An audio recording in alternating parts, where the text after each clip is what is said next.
The lights in the Starbridge Technologies building dimmed automatically at 9 p.m., but the 45th floor was still bright.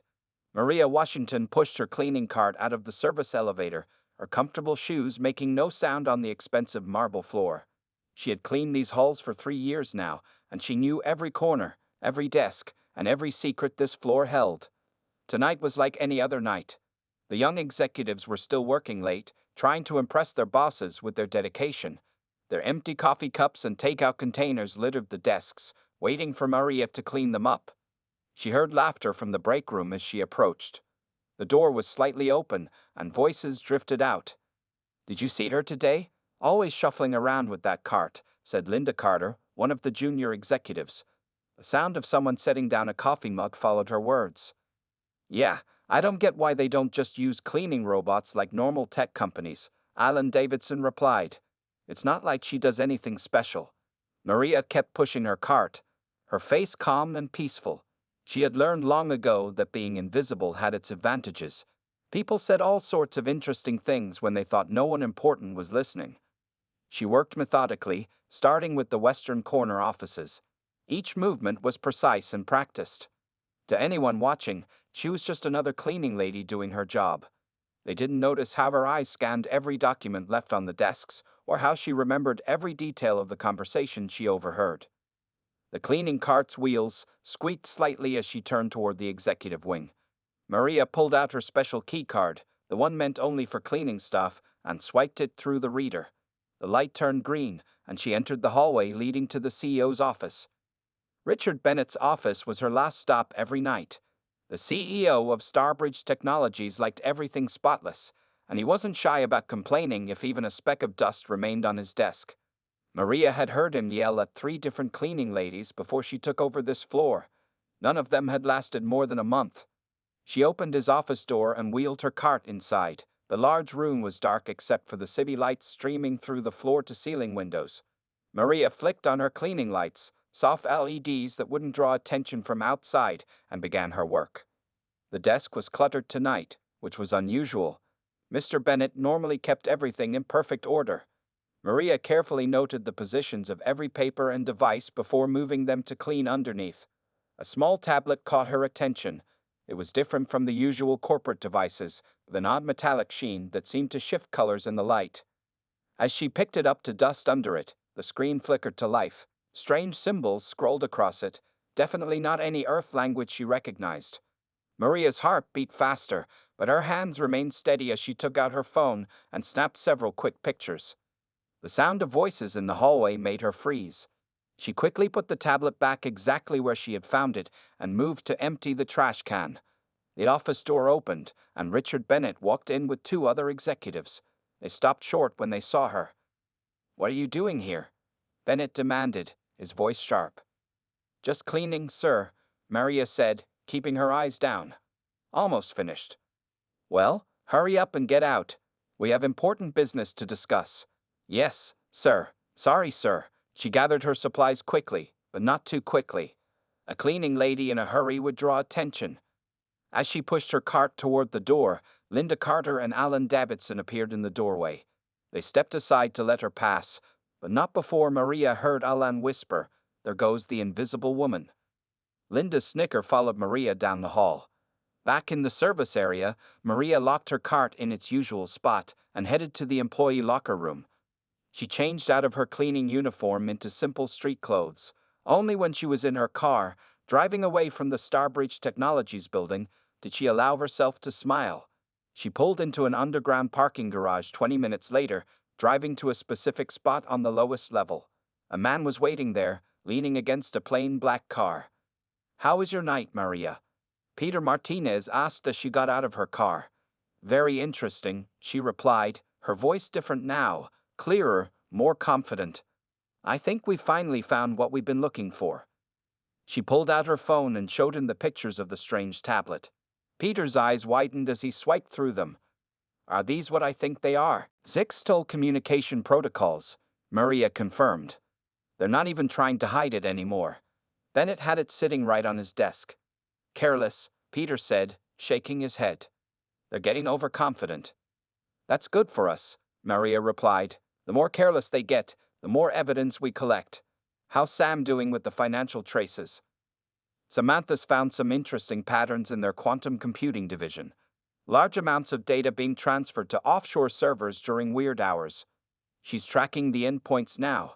Maria nodded.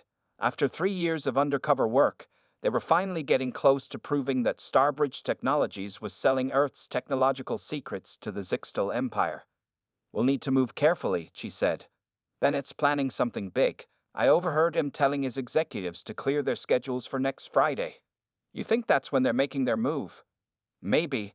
Keep monitoring the communication channels. I'll see if I can get another look at that tablet tomorrow night. Peter handed her a small device. New camera. Better resolution. Works in lower light. Try to get some clear shots of any text you see on that tablet. Maria slipped it into her pocket. Thanks. Same time tomorrow? You know it. Stay safe, Colonel. She smiled. Always do. And Peter? Tell Samantha to watch her back. I saw Linda Carter hanging around the accounting department today. She might be getting suspicious. Will do. Maria drove home to her small apartment in a modest neighborhood.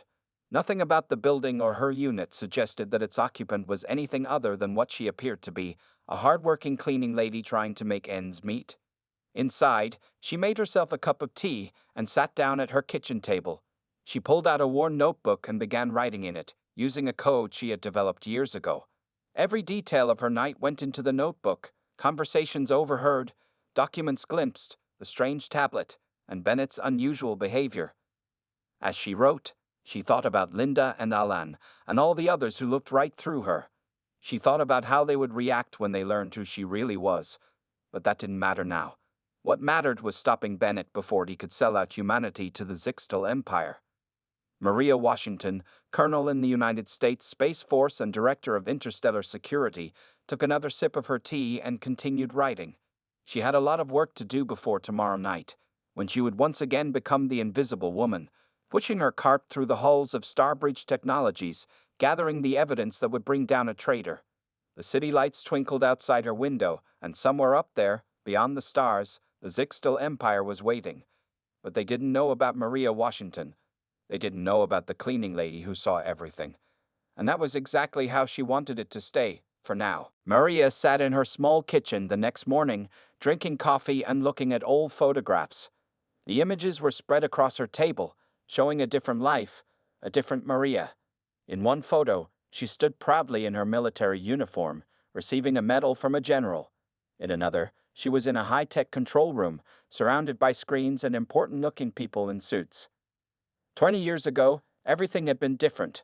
She remembered the day that changed her life as if it had happened yesterday. It was a quiet Tuesday morning at the Space Force Cyber Command when the first alien signal came through. Maria was the one who caught it, a pattern that didn't match any known Earth communication. At first, everyone thought it was just space noise or a satellite malfunction. But Maria knew better. She spent 3 days analyzing the signal, barely sleeping, until she could prove it was artificial. That discovery had launched her career. Within months, she was leading the team that would make first contact with alien civilizations. The memory made her smile. Those were exciting times, full of hope and wonder about what they might find in space. But then came the Zixtal Empire. Maria picked up another photo, this one showing her with her old team. 5 faces smiled at the camera, not knowing that 3 of them would die in the first Zixtal attack. The aliens had seemed friendly at first, offering to trade technology and knowledge. It took Maria's team 6 months to discover their real plan, to steal Earth's unique advances in quantum computing. She put the photos away carefully in a hidden compartment under her kitchen floor. The hard part wasn't keeping secrets, she thought. The hard part was remembering which version of herself she needed to be each day. Her phone buzzed. It was Samantha Powell, her FBI contact. "Morning, Colonel," Samantha said when Maria answered. "Got some news about our friends at Starbridge." "Go ahead." "That tablet you photographed. Our tech team says it's definitely Zixtal design. But here's the weird part. It's a newer model than anything we've seen before. They must have upgraded their tech recently." Maria frowned. That's not good. If they're giving Earth companies their latest technology, they must be planning something big. That's what I thought too. Peter's been tracking their ships. 3 more entered the solar system last week, hiding behind Jupiter. A fleet that size means they're not here for friendly trade talks, Maria said. She looked at her watch. I need to get ready for my other job. Keep digging, Sam. And remember, Linda Carter's been asking questions about the accounting department. Don't worry about me, Samantha said.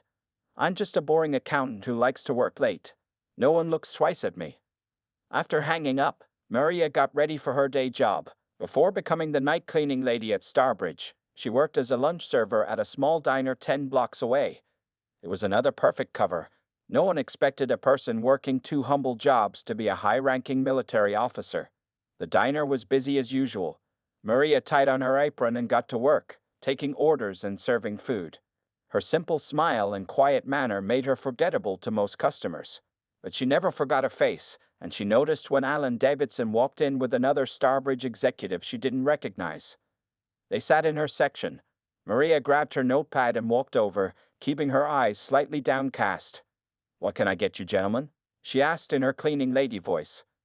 Alan didn't even look at her as he ordered a burger.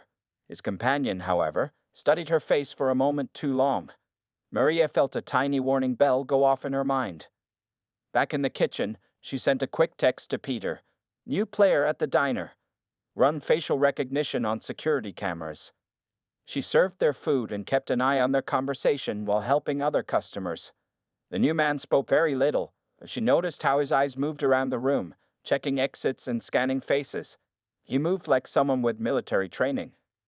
When they left, Maria cleared their table and found a napkin with strange marks on it, the same symbols she had seen on the tablet in Bennett's office.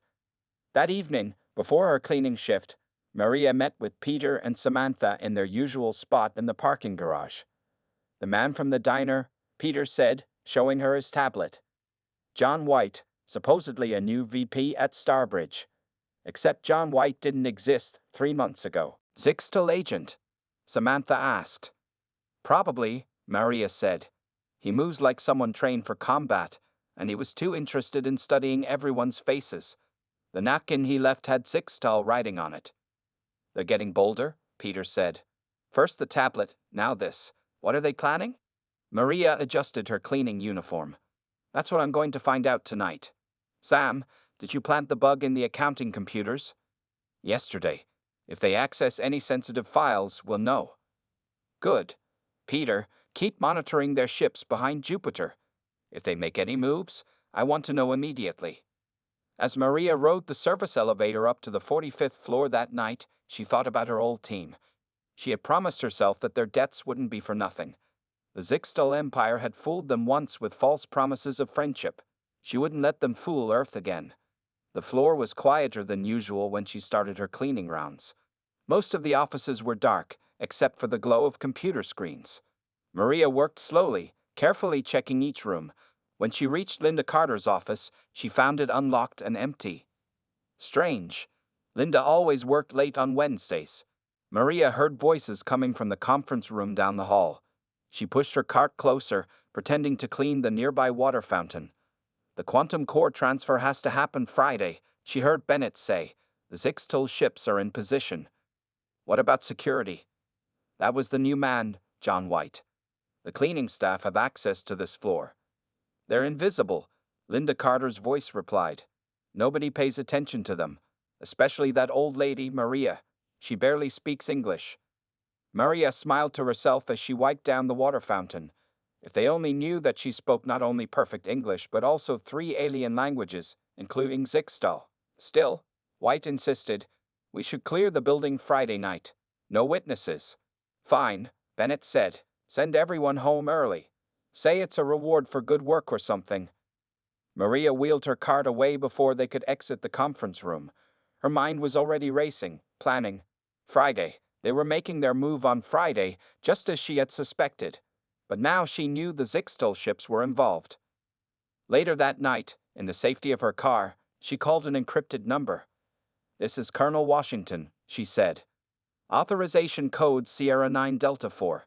We need to move up our timeline. The Zixtal are planning something for Friday night, and they're clearing the building. Understood, Colonel, a voice replied. Strike teams will be on standby. Do you need extraction? Negative. I need to maintain my cover until Friday and have a team ready.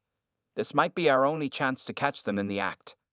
Maria drove home, her mind full of plans and contingencies. As she changed out of her cleaning uniform, she looked at herself in the mirror. The simple cleaning lady looked back at her, gray starting to show in her hair, lines around her eyes from years of late nights. But behind that carefully crafted disguise was a woman who had faced down alien empires before. A woman who had spent 20 years protecting Earth from threats most people couldn't imagine. A woman who was about to remind everyone why you should never underestimate the person cleaning your office. Friday was coming, and Maria Washington was ready. Thursday night at Starbridge Technologies was unusually busy. Maria pushed her cleaning cart through the crowded halls, watching as teams of workers carried equipment into the main server room. She recognized the boxes. Quantum computing cores, the most advanced technology Earth had ever created. In her earpiece, hidden beneath her gray hair, Samantha's voice came through quietly. "Maria, are you seeing this? They're setting up for tomorrow." "I see it," Maria whispered as she bent down to empty a trash can. "Count the boxes. We need to know exactly how much they're planning to steal." Richard Bennett stood in the middle of the hallway, directing workers like a conductor leading an orchestra. The CDO looked different tonight. There was an energy about him that Maria hadn't seen before. His eyes were bright with excitement, and he kept checking his watch.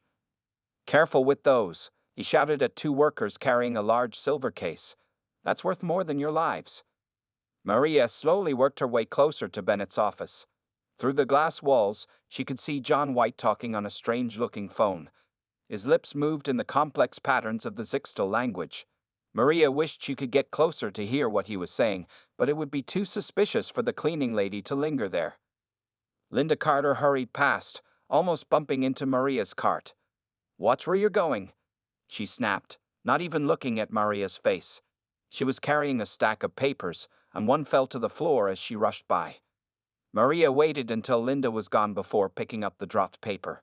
It was a diagram of the solar system, with red dots marking positions behind Jupiter. Next to each dot was a Zixtal symbol. Maria quickly took a picture with her hidden camera before placing the paper in her cart. She would find it later and return it to Linda's office. "Sam," she whispered when she was alone in the copy room, "check the orbital tracking systems. How many ships are actually up there?" A few minutes passed before Samantha replied. "We're counting 7 ships now. Maria, that's enough firepower to take down all of Earth's orbital defenses." Maria's hands tightened on her cleaning cart. 7 ships. The Zixtal weren't just planning to steal Earth's technology. They were positioning themselves for an invasion. The elevator dinged and Alan Davidson stepped out with 3 men Maria had never seen before. They wore expensive suits, but they moved like soldiers. More Zixtal agents, probably. She kept her head down as they passed, but carefully counted their weapons. Small devices hidden under their jackets that looked like regular phones were actually alien energy weapons. "The final preparations are complete," one of the men said to Alan. "Tomorrow night, Earth's quantum computing secrets will belong to the Zixtal Empire." "And our payment?" Alan asked. "As agreed.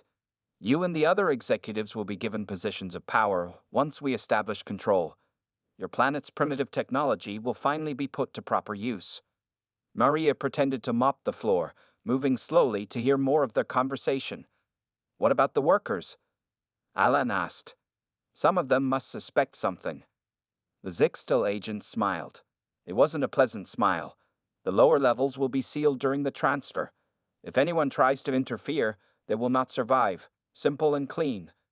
They walked away, leaving Maria alone with her thoughts. She reached up as if adjusting her hair and whispered into her hidden microphone. "Peter, did you get all that?" "Every word," Peter replied. "Strike teams are ready for tomorrow. Just give us the signal." Maria worked late into the night, watching as more equipment arrived and more strange men in suits moved through the building. She documented everything with her hidden camera: the quantum cores, the weapons, the alien technology they weren't even bothering to hide anymore. In Bennett's office, she found more evidence. While cleaning his desk, she discovered a contract written in both English and Zixtal.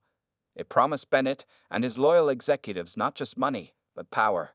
They would become Earth's rulers under Zixtal control, governing a planet that would soon be nothing more than a resource colony for the alien empire. "Look at all this preparation," Linda Carter said, walking into Bennett's office while Maria was cleaning. She was talking to Alan Davidson, who followed her in. "Tomorrow, everything changes. No more pretending to care about Earth's pathetic attempts at space travel. We'll have real power." "I can't wait to see everyone's faces when they realize what's happening," Alan said. "All those people who thought they were so important, running around with their little Earth projects. They'll learn what real power looks like." "Speaking of people who don't matter," Linda said, looking at Maria with a smirk, "make sure all the cleaning staff are gone before the transfer starts tomorrow. We don't need any witnesses." "Don't worry about her," Alan laughed. "She probably doesn't even understand what we're saying. Just another invisible person who doesn't matter in the big picture." Maria kept cleaning, playing her role perfectly. Inside, she was recording every word, adding it to the mountain of evidence she had collected. These people were so confident in their plan that they didn't even see the danger right in front of them. They never wondered why the same cleaning lady had been on their floor for 3 years, when others barely lasted a month. Later that night, Maria met with her team one last time before tomorrow's confrontation. In the dim light of the parking garage, she showed them everything she had gathered. "They're planning to start the transfer at 7 p.m. tomorrow," she explained. "The Zixtal ships will begin moving into position at 6:30. Bennett is sending most of the workers home early as a reward, but really they're clearing out witnesses." "What about the executives who aren't part of the conspiracy?" Samantha asked. "Bennett's called an emergency board meeting for 6:45, Maria said. "All senior staff will be in the main conference room. That's when we'll move." "Strike teams are ready," Peter added. "We have forces positioned to take down each Zixtal ship the moment they break cover. They won't know what hit them." Maria nodded. "Tomorrow, we end this. 3 years of work comes down to one night. Every detail has to be perfect." She looked at her reflection in a car window. The cleaning lady looked back at her, humble and forgettable. For 3 years, she had lived this role, gathering evidence while the people around her laughed and mocked. Tomorrow, they would learn the truth. "Remember," she told her team, "no matter what happens, we have to protect Earth's quantum computing technology. The Zixtal can't be allowed to get their hands on it. If they do, no planet in the galaxy will be safe from them." As Maria drove home for her last night as a cleaning lady, she thought about Richard Bennett, Linda Carter, and Alan Davidson. She thought about their greed, their willingness to sell out their own planet for power. Tomorrow, they would learn what real power looked like. And it looked like a cleaning lady who had seen everything. Friday evening arrived at Starbridge Technologies. The sun was setting behind the tall buildings, painting the sky in shades of orange and red. Most of the workers had already left, happy about their surprise early weekend. Only a few lights remained on in the building, mainly on the 45th floor. Maria Washington stood in her small apartment, looking at her cleaning uniform for the last time. She wouldn't need it any more after tonight. Instead, she opened a locked case that had been hidden in her closet for 3 years. Inside was her military uniform, perfectly pressed, with the eagle insignia of a full colonel gleaming on the collar. As she put on her uniform, she thought about all the nights she had spent pushing that cleaning cart, being invisible, gathering evidence. She pinned her medals to her chest, awards for bravery, for service, for saving Earth during the first Zixtal encounter. Tonight, she would earn them all over again. Her phone buzzed. It was Peter. "Colonel, the Zixtal ships are moving. They're coming out from behind Jupiter." "Right on schedule," Maria said. "Are our forces in position?" "Yes, ma'am. Space Force ships are hidden behind the moon, waiting for your signal. Ground teams are in place around the building." Maria checked her watch. 6:30 p.m. time to move. "Tell Samantha to start the computer lockdown." She drove to Starbridge Technologies one last time, but tonight she didn't use the service entrance. Instead, she walked through the main lobby, her polished boots clicking on the marble floor. The security guards stared at her in confusion. They had never seen the cleaning lady like this before. "Colonel Maria Washington," she said, showing them her military ID. "Space Force Intelligence." The guards scrambled to attention, but Maria was already walking past them to the executive elevator, the one she had never been allowed to use before. As the elevator rose to the 45th floor, she smiled, thinking about what was about to happen. The doors opened at 6:43 p.m. Linda Carter and Alan Davidson were walking toward the main conference room, deep in conversation about their coming triumph. They didn't even notice Maria at first. "Excuse me," Maria said, her voice completely different from the quiet mumble they were used to. "I believe you're expecting me." Linda turned, an annoyed look on her face that quickly changed to shock. "What? Maria? What is this?" "Colonel Washington to you, Miss Carter," Maria said calmly. "We should go into the conference room. Your CEO is waiting, and we have a lot to discuss." Alan's face had gone pale. You're not really a cleaning lady." "No, Mr. Davidson, I'm not. And you're not really loyal to Earth, are you?" Before either of them could respond, Maria walked past them into the conference room. Richard Bennett was at the head of the table, with John White and the other Zixtel agents standing nearby. The room was full of executives, all gathered for what they thought was an emergency board meeting. Bennett looked up, annoyed at the interruption. "What is the meaning of?" His voice died as he recognized Maria. Something in her expression made him take a step back. "Good evening, Mr. Bennett," Maria said, her voice carrying to every corner of the room. "Or should I say, good evening, traitor?" The room exploded into confused whispers. John White reached inside his jacket, but Maria's voice stopped him. "I wouldn't do that if I were you. The building is surrounded by Space Force special operations teams, and those ships you have coming from Jupiter, they're about to have a very bad day." She pulled out her phone and pressed a button. The large screen behind Bennett lit up, showing 7 Zixtel ships approaching Earth. As everyone watched, dozens of Earth ships appeared from behind the moon, surrounding the alien vessels. "How?" Bennett gasped. "Who are you?" "For the past 3 years, I've been your cleaning lady. Before that, I was, and still am, the director of interstellar security for the Space Force. We've been watching you, Mr. Bennett. Every meeting, every deal, every betrayal." Linda Carter made a dash for the door, but it opened before she reached it. Samantha Powell walked in, wearing an FBI tactical vest instead of her accountant clothes. Peter Martinez followed, leading a team of armed agents. "The quantum core transfer has been stopped," Samantha reported. "All systems are locked down." "The Zixtel ships are being boarded," Peter added. "They're not putting up a fight. Apparently, they don't like it when their plans fail." Maria walked up to Bennett's chair. He seemed to shrink as she approached.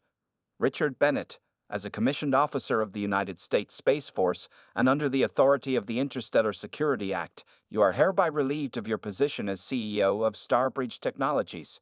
You are under arrest for treason, conspiracy with hostile alien forces, and attempted theft of classified technology." She turned to the board members who weren't part of the conspiracy. They sat in stunned silence, trying to understand how their cleaning lady had just taken control of the company.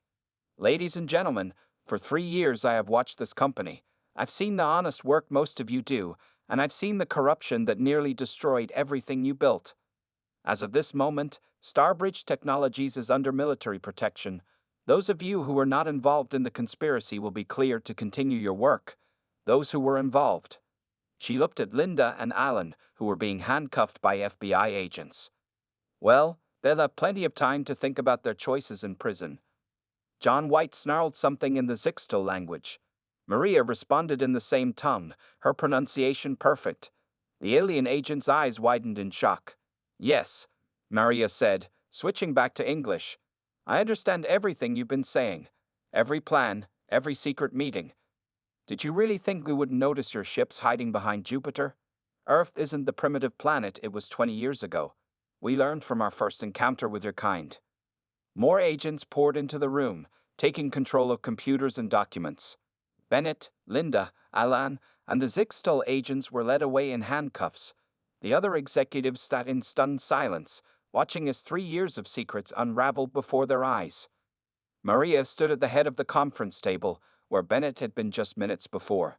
She looked at each person in the room, remembering how they had treated her when she was just the cleaning lady. Some had been kind, some cruel. Most had simply looked through her as if she didn't exist. "There will be changes at Starbridge Technologies," she announced. "Big changes. But first, I want to see the files from Project Quantum Gate, and this time," she smiled, "I won't have to peek at them while emptying your trash cans." As the sun set completely outside the tall windows, Maria Washington stood in the office that had once belonged to Richard Bennett.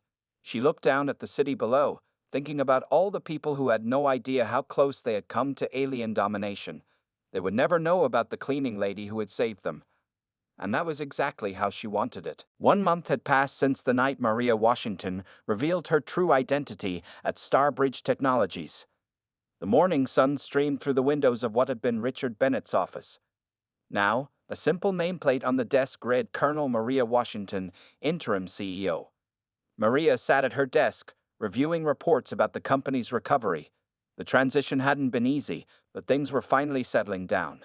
The press had been told a simple story about corporate espionage and fraud.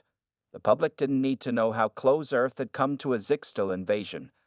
A knock on her door made her look up. It was Betty from HR, one of the few people who had always been kind to her when she was the cleaning lady. "Colonel Washington, the new employees are here for orientation." Maria smiled. "Thank you, Betty. And please, just call me Maria. You were one of the few people who used my first name even before you knew who I really was." Betty blushed. "Old habits, I guess. I'll send them in." The new employees filed into the office. Among them were Linda Carter and Alan Davidson, but not as executives this time. After their release on bail, they had begged for a chance to keep working at the company. Maria had agreed, but with conditions. Linda wore a cleaning uniform now, and Alan was dressed in a maintenance worker's clothes. Both of them stared at the floor, unable to meet Maria's eyes. "Welcome to your new positions," Maria said, standing up. "As part of your plea deals, you'll be working in building services for the next 5 years. This is your chance to learn what you failed to learn as executives, that every job has value and every person deserves respect." "Yes, ma'am," they mumbled together. "Linda, you'll be cleaning the executive floor, the same floor where you used to work. Alan, you'll be maintaining the equipment in the server rooms, the same ones you tried to help steal." Maria walked around her desk. "Consider yourselves lucky. Your former boss is facing life in prison, and the Zixtal agents are in a very special jail facility near Jupiter." She dismissed them to start their training, then turned to Peter and Samantha, who had been watching from the corner of the office. "Too harsh?" she asked. Samantha shook her head. "They're lucky you're giving them any chance at all. Most of the conspirators will never see daylight again." "Speaking of which," Peter said, checking his tablet, "the Zixtal Empire has officially denounced the actions of their agents and signed a new non-aggression treaty. They're also asking to renegotiate their technology sharing agreements." "I bet they are," Maria smiled. "Now that they know we can detect their ships and stop their infiltrators, they're suddenly interested in playing fair." She walked to the window and looked out at the city. Somewhere out there, other alien empires were watching Earth, testing its defenses, looking for weaknesses. But they would find no easy targets here. Earth had learned from its mistakes. A soft chime from her computer drew her attention. It was time for the weekly board meeting. Maria straightened her uniform and headed to the conference room, the same room where, a month ago, she had exposed the conspiracy. The board members stood when she entered, not because she was the CEO, but because they had learned about her real record. The medals she wore weren't just for show. Each one represented a time she had saved Earth from threats they hadn't even known existed. "Good morning," she said, taking her seat. "Let's talk about the future of Starbridge Technologies." She laid out her plans for the company. They would still work on advanced technology, but now they would do it the right way. No more secret deals, no more selling out humanity for profit. Starbridge would help prepare Earth for its place among the stars. After the meeting, Maria took the elevator down to the lobby. She smiled at the memory of all the times she had used the service elevator, staying invisible, gathering evidence. Now, people nodded respectfully as she passed. Outside, the street was busy with workers heading to lunch. A group of cleaning staff from another building walked by, pushing their carts. Maria stopped to help one of them pick up some supplies that had fallen. "Thank you," the cleaner said, surprised that someone in a military uniform would stop to help. "No thanks needed," Maria replied. "I used to do your job. It's one of the most important jobs in any building." Back in her office, Maria found a small package on her desk. Inside was her old cleaning uniform, cleaned and pressed. A note from Betty said they wanted her to have it as a reminder of how she had saved the company. Maria hung the uniform in a display case on her office wall, right next to her military medals. To her, they represented the same thing: service to others, dedication to duty, and the power of being underestimated. That evening, as the sun set over the city, Maria did something unusual. She took her old cleaning cart and made one last round of the executive floor. The same floor she had cleaned for 3 years, but this time, people didn't look away or ignore her. They stood and saluted as she passed. In Richard Bennett's old office, her office now, she stopped and looked at herself in the window's reflection. She saw both versions of herself: the humble cleaning lady who had protected Earth by staying invisible, and the decorated officer who had brought down an alien conspiracy. Both were equally important. Both had saved the world. Her phone buzzed with a message from Space Force Command. New signals had been detected from a distant galaxy. Someone else was coming to test Earth's defenses. Maria smiled. Let them come. Earth was ready. And somewhere out there, a cleaner, a janitor, a person others looked right through, was watching and protecting humanity, just like she had done. She turned off the lights in her office and headed home. Behind her, the cleaning uniform hung in its display case, a reminder to everyone that power doesn't always look like you expect it to. Sometimes it looks like the person you least suspect. Sometimes it looks like the cleaning lady who saved the world. And somewhere in space, the Zixtal Empire was learning a hard lesson: never judge someone by their job. You never know when the person emptying your trash might be a colonel in disguise. The end.